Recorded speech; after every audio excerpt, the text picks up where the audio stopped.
नमस्ते, सत श्री अकाल, केम छो? कपिल शर्मा यहां और आज हम कांतारा चैप्टर 1 की दुनिया में गोता लगा रहे हैं। जो कहानी मैं आपको बताने वाला हूं वह शानदार फिल्म कांतारा चैप्टर 1 से है। इसे मेन कोर्स देखने से पहले एक मजेदार एपेटाइजर समझो। हम यहां फिल्म की तारीफ करने आए हैं, उसे रिप्लेस करने नहीं। तो इसे ऑफिशियल प्लेटफॉर्म्स पर जरूर देखें।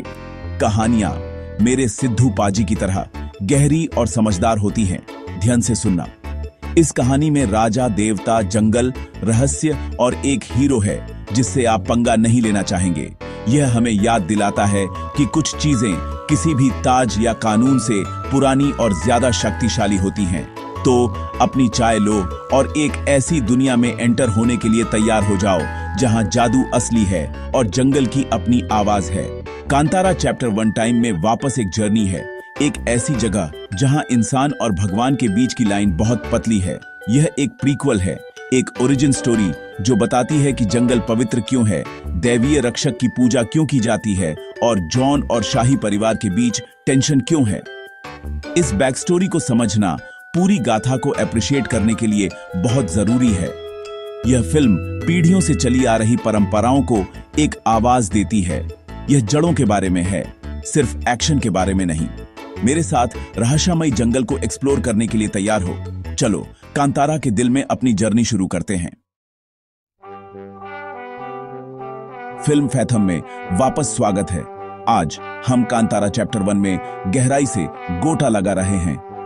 अगर आपको लगा था कि पहला कांतारा वाइल्ड था, तो यह प्रीक्वल दिखाता है कि यह सब कैसे शुरू हुआ।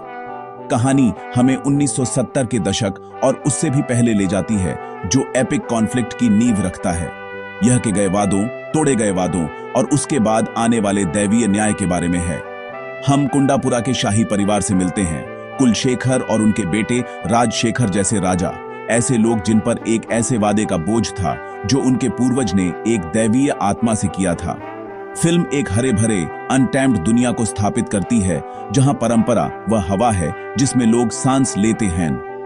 फिल्म जंगल में एक रहस्यमयी घटना से शुरू होती है जो सुपरनैचुरल टकातों के खेल में होने का संकेत देती है। जंगल पंजुर्ली और गुलिगा का घर है, दैवीय रक्षक जिनकी उपस्थिति हर छाया में महसूस होती है। कहानी एक राजा के इतिहास को बुनती है जिसने देवताओं की सुरक्षा के बदले में अपनी जमीन ग्रामीणों को दे दी थी।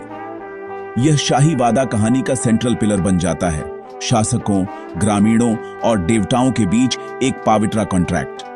लेकिन जैसे जैसे समय बीतता है, यादें मिट जाती हैं और लालच अंदर घुस जाता है, जिससे प्राचीन संघर्ष फिर से भड़कने की तैयारी होती है।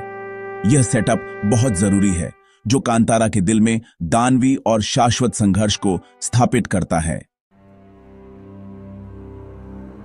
कहानी 1970 के दशक में शुरू होती है, जब वन अधिकारियों का एक ग्रुप पवित्र नियमों को अनदेखा करते हुए अपने डीलों में लालच के साथ जंगल में गहराई तक जाता है।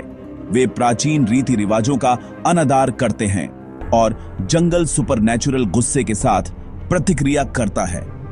फिल्म जंगल को एक जीवित, सांस लेने वाली शक्ति के रूप में दिखाती है, सिर्फ एक बैकड्रॉप नहीं। यह घटना दैवीय रक्षकों की ओर से एक चेतावनी है जो सभी को उस समझौते की याद दिलाती है जिसका सम्मान किया जाना चाहिए। जंगल एक सैंक्चुअरी है, एक देवता है जिसके अपने संरक्षक हैं। इसके पैरेलल हम राजा कुलशेखर से मिलते हैं जो मूल राजा के वंशज हैं, अतीत का सम्मान करने और बदलती दुनिया का सामना करने के बीच फाजे हुए हैं। उनका बेटा राजशेखर ज्यादा मॉडर्न और सनकी है, जो जमीन को एक खोए हुए भाग्य के रूप में देखता है। यह जेनरेशनल गैप इंटरनल कॉन्फ्लिक्ट पैदा करता है। एक पक्ष परंपरा का सम्मान करना चाहता है, दूसरा खोई हुई दौलत को वापस पाना चाहता है।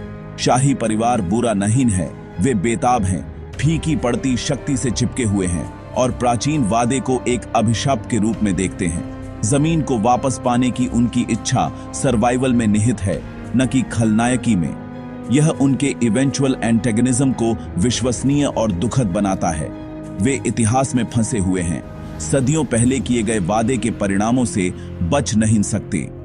मानव और आध्यात्मिक क्षेत्रों के बीच संतुलन नाजुक है और घमंड इसे नष्ट करने की धमकी देता है। कांतारा के संघर्ष का दिल प्राचीन शाही वादा है। असली राजा ने पंजुर्ली और गुलिगा से प्रोटेक्शन के बदले में ग्रामीणों को जंगल की जमीन दी थी। पीढ़ियों तक इस समझौते से सद्भाव आया। ग्रामीणों ने जंगल की रक्षा की और शाही परिवार ने उनके अधिकारों का सम्मान किया। लेकिन जैसे जैसे समय बीतता है, छोटे शाही, खासकर राजशेखर, इस समझौते को एक गलती के रूप में देखते हैं। वे जंगल को खोई हुई दौलत मानते हैं, न कि एक पवित्र ट्रस्ट। लालच अंदर घुस जाता है, निर्णय को धुंधला कर देता है और आध्यात्मिक नींव को नष्ट कर देता है। गांव इस बीच जंगल की सुरक्षा में फलता फूलता है। उनकी पहचान और परंपराएं जंगल से जुड़ी हुई हैं। उनके लिए जंगल एक मां है, न कि एक रिसोर्स। यह टकराव सिर्फ जमीन के बारे में नहीं है, यह आध्यात्मिकता बनाम स्वामित्व है। फिल्म सूक्ष्म दृश्यों के माध्यम से तनाव पैदा करती है। शाही परिवार की निराशा, ग्रामीणों का विश्वास और वार्षिक भूतकोला अनुष्ठान की तैयारी। दो तूफानी बादल इकट्ठा होते हैं, टकराने के लिए तैयार हैं। परंपरा और लालच के बीच टकराव के लिए मंच तैयार है। बढ़ते तनाव के बीच एक नया हीरो उभारता है। बर्मे, एक गांव का लड़का जो जंगल और उसके रक्षकों से गहराई से जुड़ा है। कम उम्र से ही बर्मे असाधारण साहस और आध्यात्मिक जागरूकता दिखाता है, जो गांव का अगला संरक्षक बनने के लिए किस्मतमैन है। एक उत्साही बच्चे से एक फॉर्मिडेबल योद्धा तक की उसकी जर्नी कहानी के लिए सेंट्रल है। बर्मे पारंपरिक मार्शल आर्ट्स में ट्रेनिंग लेता है, शारीरिक और आध्यात्मिक रक्षक दोनों के रूप में समन कमाता है। उसकी उपस्थिति ग्रामीणों को सांत्वना देती है, लेकिन शाही परिवार को धमकाती है, खासकर राजशेखर को, जो उसे एक बड़ी बाधा के रूप में देखता है। शाही बर्मे को डराने और कमजोर करने की कोशिश करते हैं, लेकिन उसका विश्वास और कर्तव्य की भावना केवल मजबूत होती जाती है। बर्मे और शाही के बीच का संघर्ष बड़ी लड़ाई को पर्सनल बनाता है। परंपरा बनाम आधुनिकता, विश्वास बनाम लालच। शाही को एहसास होता है कि जंगल को वापस पाने के लिए उन्हें पहले बर्मे को हराना होगा, जिससे एक एपिक टकराव के लिए मंच तैयार हो जाता है। जैसे जैसे तनाव बढ़ता है, फिल्म अन्नप्पा को इंट्रोड्यूस करती है, जो बर्मे का आध्यात्मिक गुरु और भूतकोला अनुष्ठानों के दौरान दिव्य के लिए मीडियम है। अन्नप्पा बर्मे की छिपी हुई दिव्यता को पहचानते हैं और उसे गाइड करते हैं।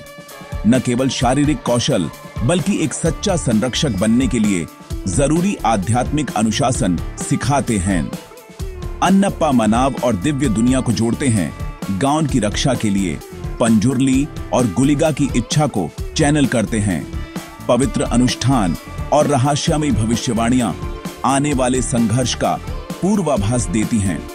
ये वास्तविक दैवीय हस्तक्षेप के क्षण हैं, न कि सिर्फ सांस्कृतिक प्रदर्शन।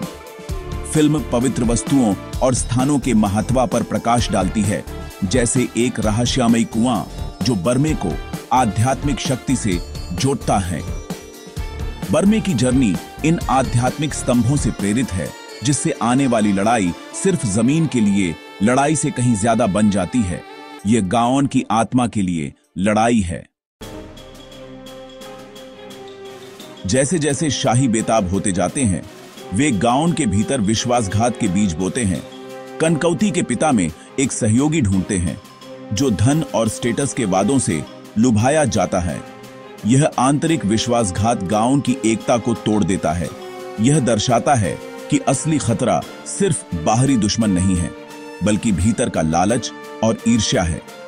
विश्वासघात गांव की रक्षा को कमजोर कर देता है, जिससे शाही को किराए के गुंडों के साथ एक क्रूर रात का हमला करने का मौका मिलता है। अराजकता फैल जाती है, झोपड़ियां जलती हैं, निर्दोष पीड़ित होते हैं और ऐसा लगता है कि लालच और हिंसा विश्वास और परंपरा पर हावी हो जाएगी।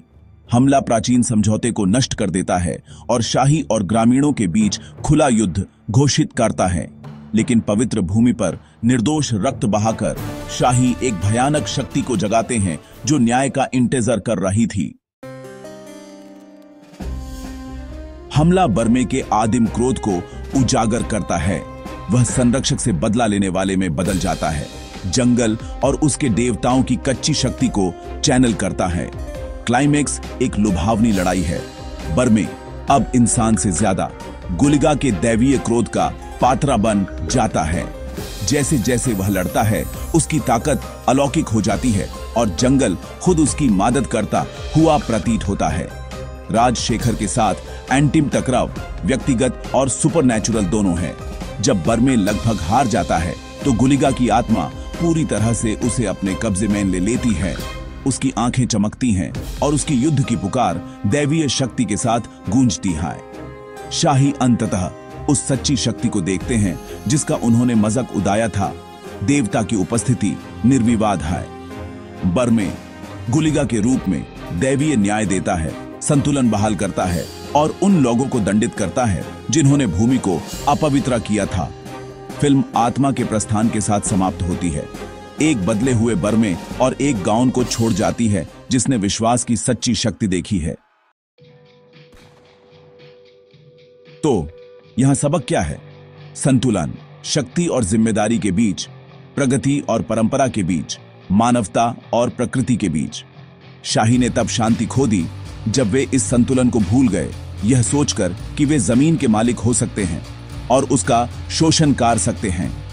कांतारा दिखाता है कि हम प्रकृति के मालिक नहीं हैं, बल्कि उसके संरक्षक हैं। सम्मान शांति लाता है, लालच तबाही लाता है।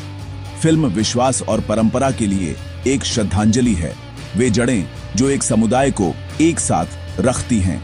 अब आपकी बारी है। किस हिस्से ने आपको सबसे ज्यादा प्रभावित किया? बर्मे का उदय, गुलिगा का हस्तक्षेप या एपिक अंतिम लड़ाई? नीचे कमेंट करें, लाइक करें, शेयर करें और ज्यादा सिनेमाई यात्राओं के लिए सब्सक्राइब करें। अगली बार तक देखते रहें, मुस्कुराते रहें और याद रखें, सच्ची ताकत सम्मान और सद्भाव में निहित है।